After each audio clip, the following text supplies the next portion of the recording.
Hello everyone, so আজকে একটা ছোট্ট মিনি ভ্লগ নিয়ে চলে এলাম। তো আজ বেসিক্যালি আমি যাচ্ছি সন্ধ্যায় বাজারে, কিন্তু তার আগে কিন্তু মা আমাকে দিয়ে দিল এখানে 200 টাকা, যেটা দিয়ে আমাদেরকে খেতে বলেছে ভাই আর আমি যাচ্ছি। তো 200 টাকা দিয়ে দিল মা আমাকে। আর একটা ছোট্ট কাজ রয়েছে, সো চলো। সাইকেল নিয়ে আমি সাইকেল নিয়েই বেরোচ্ছি বেসিক্যালি, কারণ আমার কাছে কোনো স্কুটি নেই। তোমরা যদি লাইক না করো আমি কি করে গাড়ি কিনবো, কি করে থার কিনবো, কি করে স্করপিও কিনবো? তাড়াতাড়ি লাইক করো।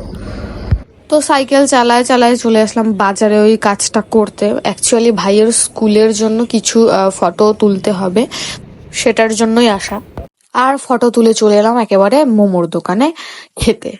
তো কি কি নিলাম, তো আমি নিয়েছি হচ্ছে কাটলেট, ভাইও ফার্স্টে কাটলেটই নিয়েছে। তো দুজনে খাচ্ছি, আর এখানকার কাটলেটটা যা হয় কি আর বলবো, মানে দুর্দান্ত টেস্টি হয় এই কাটলেটটা। তারপরেও আমি আরেকবার কাটলেট নিয়ে নিচ্ছি, আর ভাই নিয়েছে মোমো। তো বসে বসে মোমোর স্যুপটা খাচ্ছি। আর তারপরেই আমি একেবারে দাদাকে টাকা দিয়ে দিলাম, অ্যান্ড টাকা ঘুরিয়েও নিয়ে নিলাম। তারপরেই চলে গিয়েছিলাম একটু ঠান্ডা ঠান্ডা কিছু খেতে।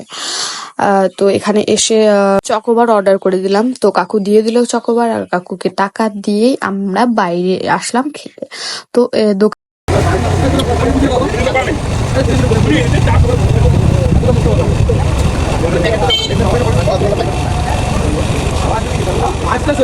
আর বাড়ি যাওয়ার সময় দেখি যে প্রচন্ড ঝড় উঠতে চলেছে, পুরো হাওয়া হচ্ছে। তো এভাবেই আমি বাড়ি যাচ্ছি। আর ভিডিওটাও এখানেই শেষ করছি। তোমাদের ভালো লাগে অবশ্যই লাইক কমেন্ট শেয়ার করে দিও। বাই।